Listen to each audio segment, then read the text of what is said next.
Dobrý den, jmenuji se Jaroslav Mrázek a vítám vás u první části videokurzu 7 kroků při prodeji nemovitosti, 7 chyb, kterých se za vás již dopustili jiní.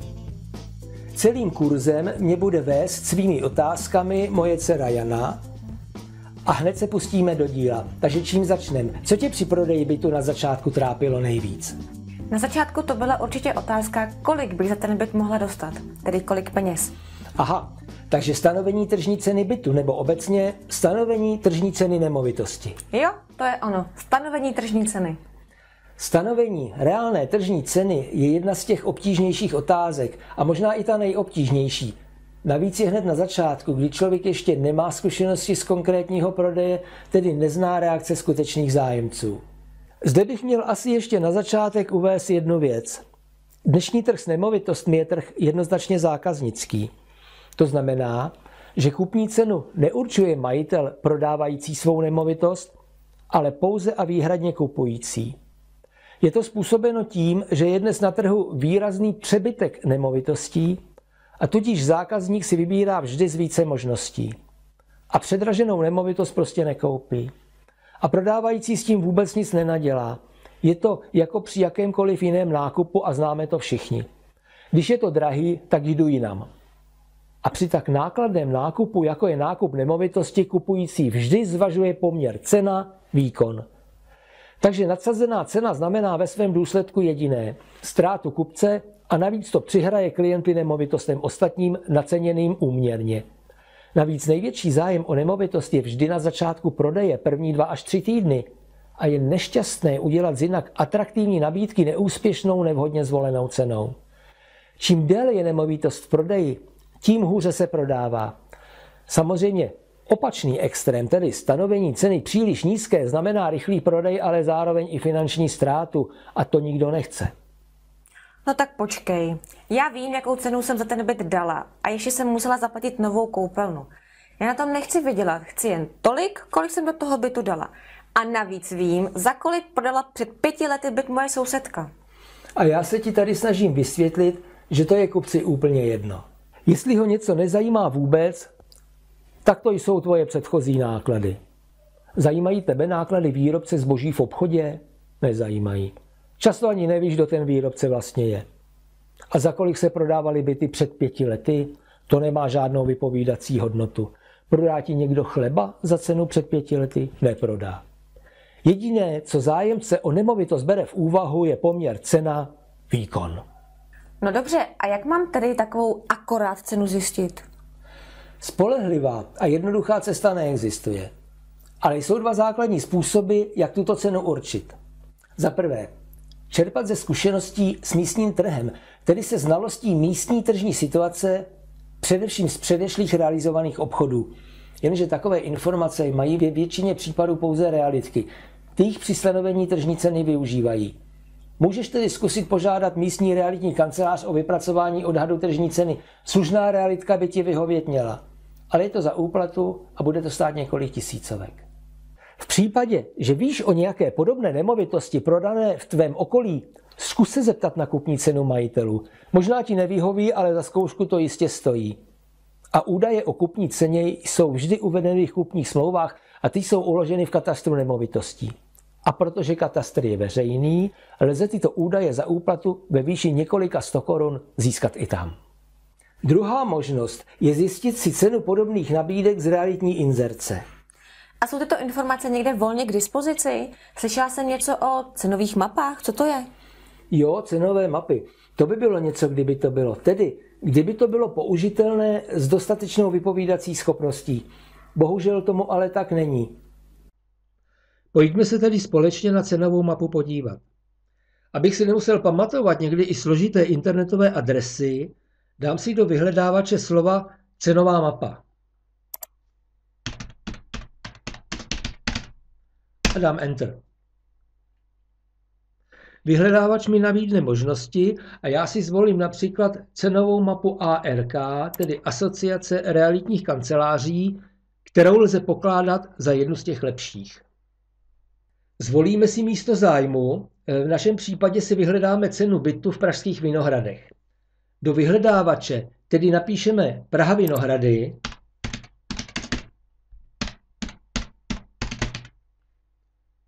velká a malá písmena nerozlišujeme, vyhledávač to totiž taky neumí a dáme Enter anebo vyhledat. Aplikace najde žádané území, klikneme na ozubené kolečko a mapu si zvětšíme na celou obrazovku. Mapu můžeme posunovat myší a kolečkem myši si nastavit požadovanou velikost.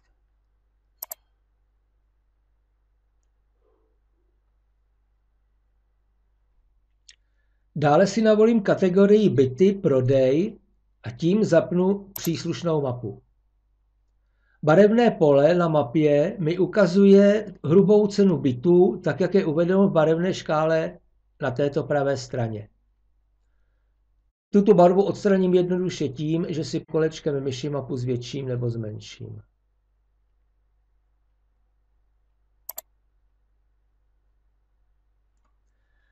Kliknu na místo mého zájmu, tedy na hledaný dům a dostanu cenu. Já si zvolil Prahu Vinohrady, dům s výhledem do Rýgrových sadů v Chopénově ulici a mám cenu. Je to zhruba 63 000 korun na metr čtvereční. To samé zkusím v polské. Opět 63 000 korun na metr čtvereční. Tak fajn, to mám cenu za 1 metr čtvereční bytu v klidném a velmi atraktivním místě s výhledem do parku. Pojďme se podívat na Rušnou Vinohradskou. A ejhle, cena je vyšší, dokonce výrazně, skoro 70 000 korun na metr čtvereční. Tak tady něco nehraje. Podívejme se dál, jestli to není jen nahodilý omyl. Korunní třída s hlučným tramvajovým provozem. A opět 70 000 korun na metr čtvereční, tedy stejná cena. Zkusíme se podívat do klidné Moravské ulice. A opět stejná cena, 70 000 korun na metr čtvereční. Tak tomu ovšem v reálu není. Byty zatížené hlukem jsou méně žádané a tím pádem i levnější. A nebo lépe, byty v klidné lokalitě jsou žádanější a tím i dražší. No tak jak to mají udělaný, když to nefunguje? Ono to funguje, ale jen do té míry, jak je to naprogramované.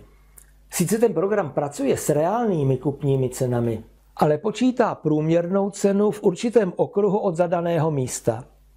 A jestli je ten byt v klidném nebo v rušném prostředí, to prostě kvalifikovaně vyhodnotit neumí a v podstatě ani vyhodnotit nemůže. I v té Rušné Vinohradské může být byt orientovaný do klidného vnitrobloku anebo do hlučné ulice. A to zájemce bere samozřejmě v úvahu, ale cenová mapa to nerozlišuje. A to jsem se ještě navíc nezmínil o tom, že byty v přízemí jsou obecně méně žádané, byt s hlučnými sousedy, a to může být třeba restaurace, je na trhu citelně znevýhodněn a zásadní vliv na cenu má stav bytu. Tedy jestli je ten byt bez větší opravy, třeba 30 nebo v případě těch Vinohrad i 50 let, anebo je po právě provedené rekonstrukci. Taková celková rekonstrukce představuje asi tak 1 milion korun a to se v ceně samozřejmě musí promítnout. Ale jak to má ta cenová mapa vědět, když pracuje pouze s daty, tedy s čísly, s prodejními cenami? Takže cenové mapy. Ty nám v tomto případě přesnou cenu neurčí. Ale je to dobrý orientační začátek. To mě tady moc nepomohlo, jiný způsob není. Ale je. Je to právě ten rozbor nabídek z realitní inzerce. A není to nijak složité, ale je to poměrně pracné. To nevadí, já to zkusím. Zkusme se na celou věc podívat očima toho zájemce. Zájemce se chová v principu stejně jako při jakémkoliv jiném nákupu. Srovnává. Srovnávám nabízené zboží. Když ty přijdeš do samoobsluhy a vidíš v regálu řadu jogurtů, podíváš se na ceny a začneš srovnávat. V čem je ten dražší lepší než ten levnější. A zvolíš. A dáš do košíku a jdeš dál. A ten drahej ať si tam nechají. A zájemce o byt postupuje úplně stejně. Hledá v realitní nabídce, tedy dnes převážně v internetové realitní nabídce. Prohlíží si nabídky, srovnává, vybere si několik bytů, které mu vyhovují. Po všech stránkách, tedy i podle ceny.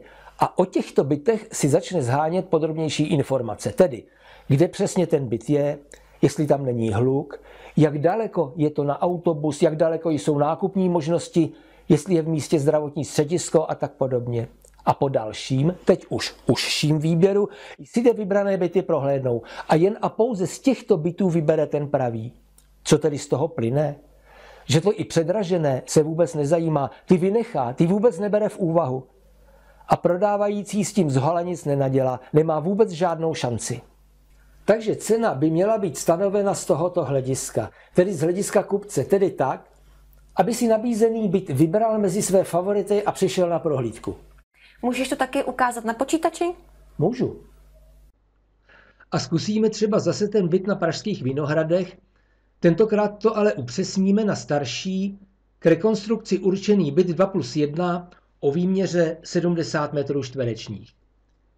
Nejdříve si otevřeme nějaký velký realitní server, do vyhledávače tedy napíšu reality prodej,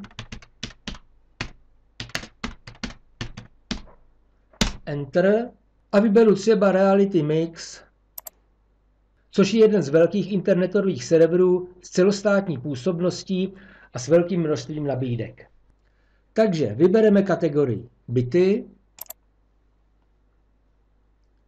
2+1 a 2+KK, lokalita Praha, upřesníme lokalitu Vinohrady,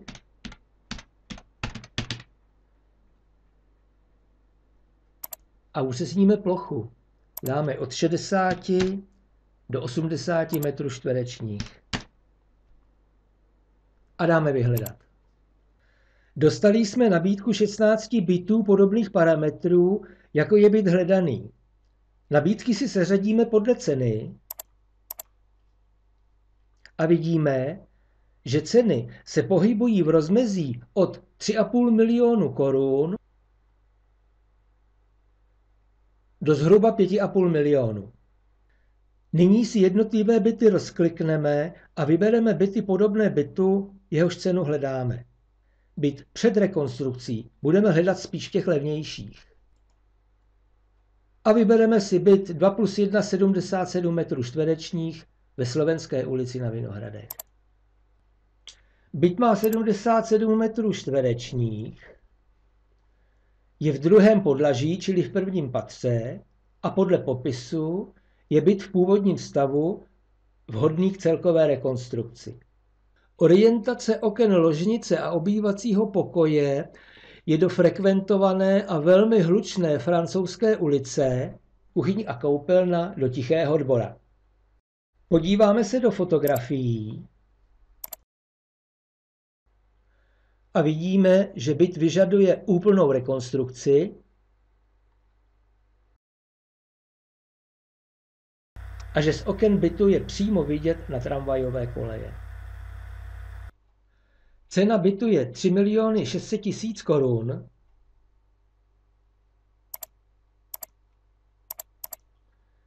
Takže při výměře 77 metrů čtverečních je jeho cena 47 000 korun na metr čtvereční podlahové plochy.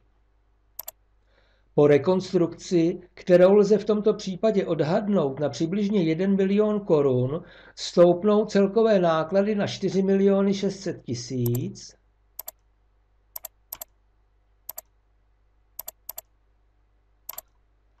a výsledná cena tedy bude 60 000 korun na metr čtvereční podlahové plochy. Cenová mapa nám však na tomto místě navrhuje cenu 70 000 korun za metr čtvereční, což je ve výsledné celkové ceně o 3/4 milionu korun více. S touto cenou bychom na trhu tedy asi příliš neuspěli. Podívejme se tedy na další byty. A podíváme se třeba do klidné, nedaleké Moravské ulice. Nabízený byt má 71 metrů čtverečních podlahové plochy, jeho cena je 4,8 milionů korun. Byt je ve 4. podlaží, čili ve 3. patře, a je to jednotka ve stavu před rekonstrukcí. Jednotková cena tohoto bytu je tedy 4 800 000 děleno podlahovou plochou 71 metrů čtverečních a to je 68 000 korun za metr čtvereční a po rekonstrukci za opět předpokládaný 1 milion korun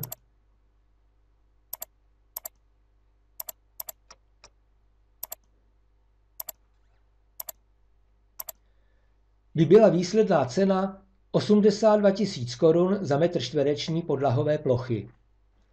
Cenová mapa nám v tomto místě nabídla cenu 70 000 korun za metr čtvereční a od ceny za tento byt se tedy již tolik dramaticky neliší. U ostatních nabídek postupujeme obdobným způsobem. Když si tímto způsobem projdeme nabídku, je třeba si kriticky určit, kde asi bychom ten svůj byt měli mít, abychom měli úspěch. Opět opakuji, předražený byt nemá naději na úspěch. Pouze pomáhá prodeji bytů oceněných realisticky. Ale naopak při rozumně stanovené ceně můžeme očekávat ze strany kupců zájem. A ještě jedna poznámka. Realitní server nám nabídne všechny nabídky na trhu. A to včetně těch eventuálně podceněných, kdy majitel potřebuje například z důvodu hrozící exekuce rychle prodat, anebo naopak těch předražených, které na trhu z důvodu vysoké ceny neuspějí. Takže platí ono okřídlené pravidlo. Nejnižší a nejvyšší se škrtá. Takže na nabídky, které příliš vybočují, ohled nebereme. A co když žádné nabídky na internetu nejsou? Ony nějaké nabídky jsou vždy. Pouze jsou někdy více a někdy méně podobné, tedy vhodné ke srovnání. Například u rodinného domku na menší vesnici budeme muset porovnávat nemovitosti z širšího okolí, třeba z celého okresu. A co nějaké tabulky nebo ceníky? Soudy to tak prý dělají. Ano, soudní znalci to tak dělají a nejen oni. Obdobným způsobem pracují i odhadci bank. To jsou však odhady cen stanovené vždy pro určitý účel a podle kritérií stanovených zadavatelem. To nejsou ceny, za které je nemovitost prodejná. To nejsou ceny tržní. Tím se nenechme mást. A co je vlastně ta tržní cena? To se nám ještě neřekl. V realitním prostředí se za tržní cenu považuje cena, při které je o nemovitost zájem. Zájemci se na nemovitost ptají a chodí na prohlídky. Takže když se takto stanovím tržní cenu, tak s těmi penězi už můžu počítat. To opravdu dostanu. Tak to snadné to ještě nebývá. Realitní trh je smluvní od slova smlouvat. V realitách se o konečné ceně ještě téměř vždy jedná. Zájemce se snaží cenu snížit poukazováním na eventuální nedostatky bytu a prodejce naopak se snaží cenu obhájit vyzdvihováním jeho předností. A kolik se ještě dá uhádat? Obecně lze říci, že konečná kupní cena bývá oproti té nabídkové, tedy inzerované na internetu v průměru o 10 až 15% nižší. Samozřejmě, že u nemovitosti, která je cenově nadsazená, se usmlouvá víc než u nemovitosti právě zlevněné. Aha, takže se začne s nějakou cenou a když to nikdo nechce, tak se postupně zlevní. Ano, přesně tak to chodí. Já za nejvhodnější považuji postup, kdy se nemovitost uvede na trh s cenou na horní hranici odhadnuté reálné tržní ceny a pak se zlevňuje až do chvíle, kdy začnou zájemci chodit na prohlídky. A to je ta reálná tržní cena, ale nemělo by to trvat déle než 1 až 2 měsíce. Jinak hrozí, že se nemovitost stane ležákem a bude budit dojem, nikdo to nechce, tam bude nějaká vada. A to přece nechceme. A může se tedy vůbec stát, že by někdo koupil třeba byt dražší, než jsou byty ostatní stejné? Není to časté, spíš výjimečné, ale může. Každá nemovitost může být pro někoho atraktivní i jinak, než je na první pohled zřejmé. Měl jsem tento případ. Mladí manželé, kteří již očekávali rodinu, si kupovali byt v paneláku. Mohli si vybrat z více v podstatě rovnocenných nabídek, vybrali si však byt, který byl přece jenom poněkud dražší než byty ostatní. Byt kupovali na hypotéku a koukali na každou korunu. A přesto. Po prodeji jsem se jich zeptal, jaký měli důvod pro koupi právě tohoto bytu. A jejich odpověď byla překvapivá. My máme ve vedlejším vchodě babičku a tak nám bude chodit hlídat vnoučka. Babička na hlídání v místě, to stojí za to jo? Ale bylo to za celou moji realitní kariéru jenom jednou. Jinak je cena vždy až na prvním místě. Takže když mám dobře stanovenou cenu, tak začnu prodávat a už to pojede. Pojede. Ale jak se říká, musí se tomu dát kolečka. Nemovitost je třeba k prodeji připravit, ale to už si necháme na příští díl tohoto videokurzu. Tak, a první krok máme za sebou. Video s druhým dílem vám přijde přesně za 24 hodin. Pošlu vám opět odkaz s e-mailem. Děkuji vám, že jste zhlédli video až do konce a že se chcete poučit z chyb ostatních. Nastoupili jste na tu jedinou správnou cestu poučeného prodávajícího. Pokud s prodejem ještě nemáte zkušenosti, anebo dokonce máte, ale špatné, jste zde správně a právě jste vykročili tím nejlepším směrem. Líbilo se vám video? Jestli ano, tak ho prosím sdílejte, pošlete dál. Nenechávejte si informace jen pro sebe, i vaši kamarádi a známí možná tyto informace ocení. Uvidíme se u dalšího videa. Těším se opět na vás.